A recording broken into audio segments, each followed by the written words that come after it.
and especially now AI. How many of us writing a message to someone using AI? Can AI eat first? Can AI breathe first? They cannot do all those stuff. But we also using that AI for our school. It's nothing wrong to use AI because nowadays technologies, right? But we use this wrong way. We depend on it. We don't use this anymore. A very simple math. Now we have to ask AI. Now we have to ask Google. Now we have to use a calculator. But this calculator is gone. Right? Back then, how many of us use this calculator? A lot, right? Now can we still use this? Very rare. Now can you remember 10 phone numbers? No. Very difficult. It's because we dependent on the others, we dependent on the technologies. So, teenagers, students, please, you have to love yourself. No one else loves you more than yourself. If you truly love yourself and your parents, if you value your life, you should manage your time using your cell phone technologies. It's usable and it will support us, but then if you use it the wrong way, it will kill us. Trying to use this more than the technologies. And in order for us to do this, to use this, we have to have mindfulness. Without mindfulness, we cannot do it. Mindfulness is something that has been with us for a long time, which is our breathing. Our breath going in and out. We breathe, but we never pay attention to this breathing. We just breathe and breathe just to survive. And now all we need to do is just put awareness within this breath going in, put awareness within this breath going out. Naturally, just like that. In, out, just like that. And then when our thoughts pop up, think about the lovers, think about online, think about everything. Now, just that thought, if we're not mindful, we follow those thoughts. Keep following it, the past, the future. While we are doing this, we need to live with this present moment, which is each breath going in and out. That is present moment, here and now. So we need to bring that concentration, our awareness, back to this breathing again. By acknowledging that thought, when it's arise, you know it, that you have a thought. Observe that thought and then bring it back right here. Knowing that you have a thought, silently repeat in your head, say thought, come back here. And then noise, sound, any type of noise, any type of sound. Acknowledges that sound, doesn't matter what type of sound. And then come back here. Any type of sensation, any type of feelings on this body, acknowledge as feeling itchy, numb, pain, come back here. This is the way, the basic way for all of us to practice mindfulness meditation, to bring awareness, to have awareness on our breath, to live with this present moment. This is a must. This is needed for all of us. And this is how peace begins. Peace will not happen without peace, without mindfulness. It's not something the world would drop down for us, not something the monks will bring for us. But we have to work on it. The monks are walking mindfulness with their step, every step. And then they share the technique, they share the key with all of us here. But all of us have to unlock that box to free peace and kindness and compassion and mindfulness. So that peace and happiness begins with us. So for all of us to be able to focus on our study and our daily life, we have to stop being multitask. Trying to liberate our lovers for certain time, amount of time during the day. At least 1 hour before bed. No lovers. Even if you have to check one for peace, it's okay. You can do that tomorrow. Lock her up, lock him up. Okay? 1 hour before bed, practice mindfulness meditation. In the morning when you wake up, the same thing. When the alarms goes off, for most of us, we'll hit the snooze button and go back to sleep, isn't it? To tell you what, especially students, teenagers, that bed will grow legs and arms to grab you down for hours. So turn off that alarms, get up right away. No negotiation. If you cannot get up, give yourself 5 seconds to live. Only 5 seconds. Because with one breath going in without going out, that is within 1 second, we died already. Right? So 5 seconds is way a lot already. Now, 5 seconds that we have to give to ourselves to get up by counting backward. Let us all count together by 5, 4, okay? 5, 4, 3, 2, 1. Get up. Get up right away. That is how you win yourself. Even if you win thousands of the wars, it cannot even compare to one-time victory yourself. To win yourself just one time. That laziness, all those things, if you can win it, you want to live in this world. Otherwise, we're gonna be the same as everyone always wanted to walk on the flat roads, smooth roads. We don't want anything in between.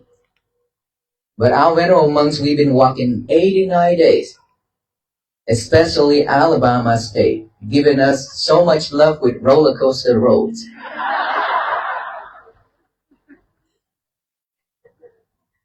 But we still walk with mindfulness. A lot of rock, a lot of glass, nails, screw along the road. We step on all those. But we still be able to make it here tonight. Because we promise ourselves that we will have to walk on any type of road. Because our life is never going to be easy for us.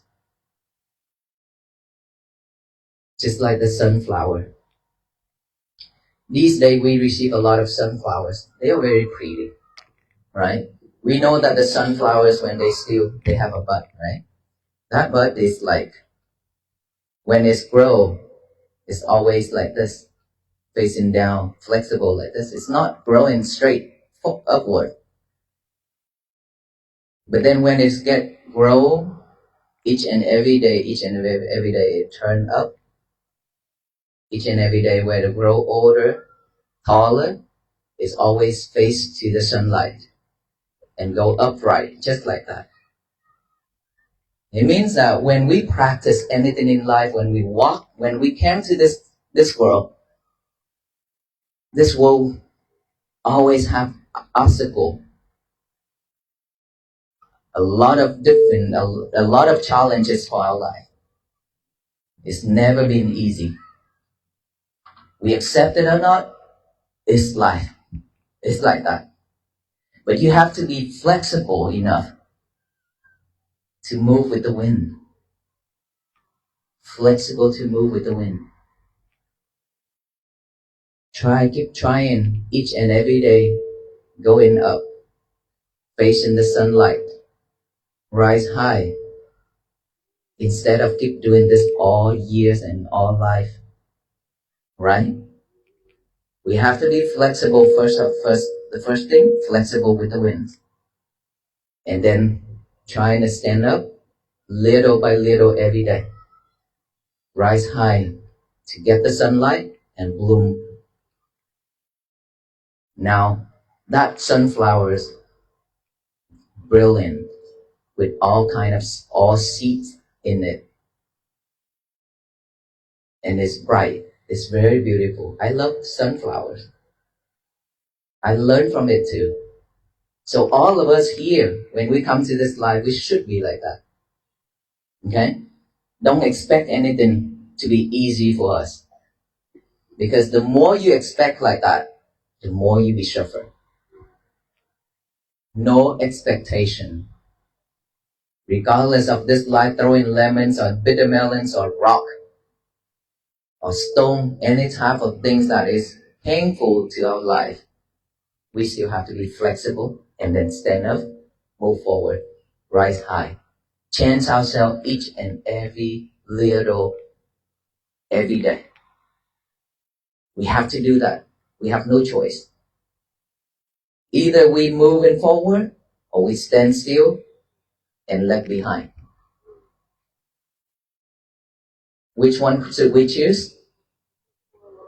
Move forward, right? So the year of 2026, we should change our life. We should move forward. No more sorrow, no more suffering, no more sad, no more hate, no more greedy, no more delusions. We have to purify our mind. And plus, less lovers. A lot of us change lovers every year. Sometimes 3 lovers per year.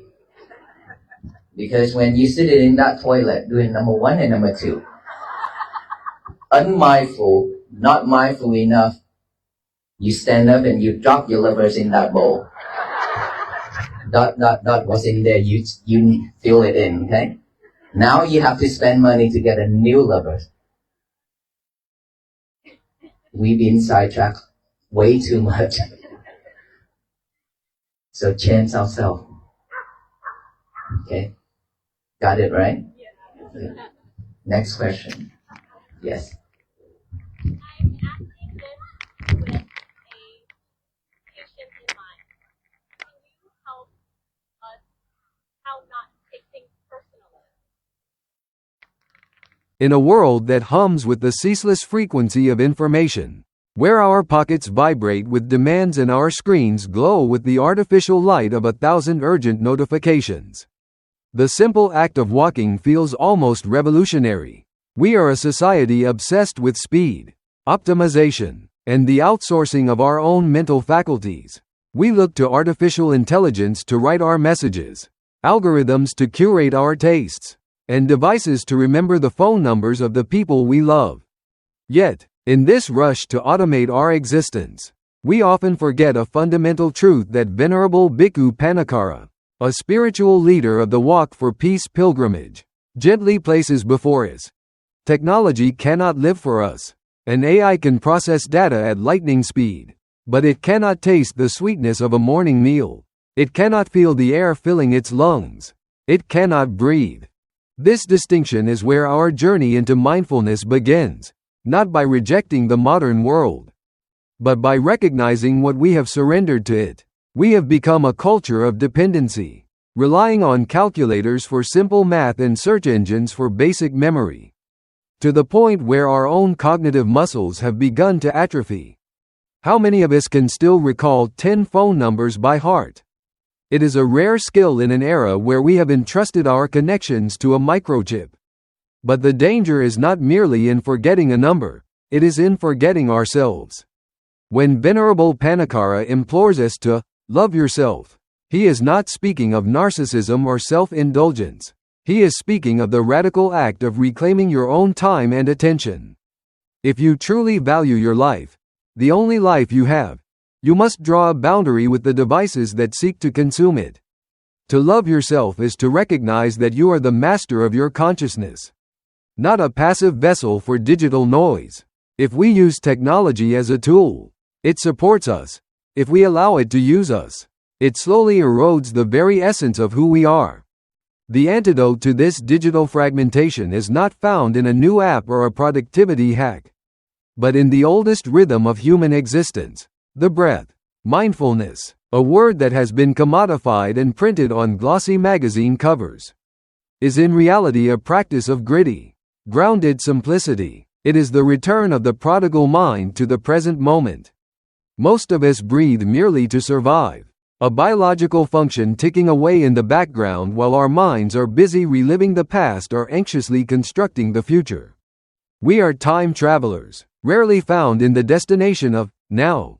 The practice, as the Venerable outlines, is to bring awareness into the biological reality of the inhale and the exhale. It is to say, silently and with great focus, in, as the air enters, and out, as it leaves. However, the mind is a restless creature. No sooner do we focus on the breath than a thought pops up, a worry about a deadline, a memory of a lover, a snippet of a song, a headline from the news. The untrained mind chases these thoughts like a dog chasing cars, pulled away from the safety of the present into the traffic of mental chaos. The discipline of mindfulness is not to silence the mind by force, but to acknowledge its activity with gentle precision. When a thought arises, we simply note it. Thought. We observe it without judgment, as if watching a cloud pass over a mountain, and then we firmly guide our attention back to the anchor of the breath. When a sound interrupts our silence, a car horn, a slamming door, a voice in the next room, we do not react with irritation. We label it sound. When the body complains with an itch or a pain, we acknowledge feeling. This repetitive, patient return to the here and now is how we begin to build a sanctuary of peace within ourselves. It is a recognition that while we cannot control the noise of the world, we can control the reception of it in our own minds. This internal discipline inevitably faces its greatest test in the most mundane of battlegrounds, the morning alarm. There is a profound spiritual lesson hidden in the first few seconds of our day. For many, the bed is a place of seductive comfort, a warm cocoon that seems to actively fight against our intention to rise. Venerable Panikkara uses the visceral image of the bed, growing legs and arms, to grab us, pulling us back down into the slumber of laziness. It is a humorous image, but it speaks to a serious reality, the inertia of the comfort zone. When we hit the snooze button, we are not just buying 5 more minutes of sleep, we are beginning our day with a defeat.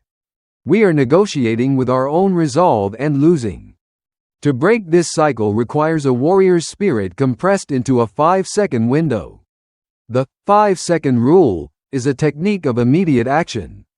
When the alarm rings, we have a brief moment before the mind begins to rationalize staying in bed. If we hesitate, the bed wins. The practice is to count backward, 5, 4, 3, 2, 1, and then move. No negotiation, no debate. We rise. This small victory may seem insignificant, but it sets the trajectory for the entire day. To conquer one's own laziness, to win a victory over the self that seeks the path of least resistance, is a triumph greater than winning 1,000 external wars. It is the establishment of sovereignty over one's own will. If we cannot command our bodies to stand up in the morning, how can we expect to command our minds to remain peaceful in the face of life's great tragedies? The practice of peace is built on these small, private acts of discipline. Once we are out of bed and moving through the world, we find that the road beneath our feet is rarely flat. Life, much like the physical pilgrimage of the Walk for Peace, is filled with roller coaster roads. There are hills that strain the lungs, and there are stretches paved with rocks, glass, and nails. We live in a culture that idolizes the smooth path, the easy career, the frictionless relationship, the instant success. We want the destination without the journey. But the reality of the human experience is that obstacles are guaranteed. The question is not how to avoid the rocks, but how to walk over them without losing our center. Here, nature offers us a masterclass in resilience through the humble sunflower. When a sunflower is young, a mere bud, It does not stand rigid. It is heavy, facing the earth, and remarkably flexible. It moves with the wind, bowing before the elements rather than breaking against them. This flexibility is its strength. It accepts the reality of the wind. But as it grows, it performs a daily miracle. It turns its face toward the light. Slowly, imperceptibly, it stiffens and rises, tracking the sun across the sky until it stands tall, brilliant, and blooming. We must adopt this sunflower spirit. When life throws us lemons or bitter melons, the inevitable sorrows, sicknesses, and disappointments, we must first be flexible. We must accept that this is the current weather of our lives. If we stand rigid with expectation, demanding that life be easy, we will snap under the pressure. High expectations are the architects of our own suffering. But if we can bend with the wind, accepting the difficulty without bitterness, we preserve the energy we need to eventually rise. We keep turning our faces toward the light of awareness, growing taller not in spite of the wind, but because we learned how to endure it. We move forward because standing still is not an option. To stand still is to be left behind by the rhythm of the universe. To enter the future, whether it is the year 2026 or simply tomorrow morning, we must resolve to shed the heavy baggage of sorrow, greed, and delusion, rising high like the sunflower to bloom in the present. Yet, even as we cultivate this inner resilience, we are forced to interact with a world that often seems intent on disturbing our peace. We share our roads with others who are suffering, and often, their suffering manifests as anger. We have all experienced the black smoke of toxic behavior, the driver who cuts us off and curses, the colleague who undermines us, the stranger who shouts insults. In these moments, our instinct is to react. We want to shout back, to defend our honor, to throw the insult right back at them. We treat anger like a game of catch. If someone throws it, we feel obligated to catch it. Venerable Panikara offers a searing metaphor to dismantle this reactive habit: the rope of fire. Imagine someone running toward you, holding a burning rope, screaming for you to take it.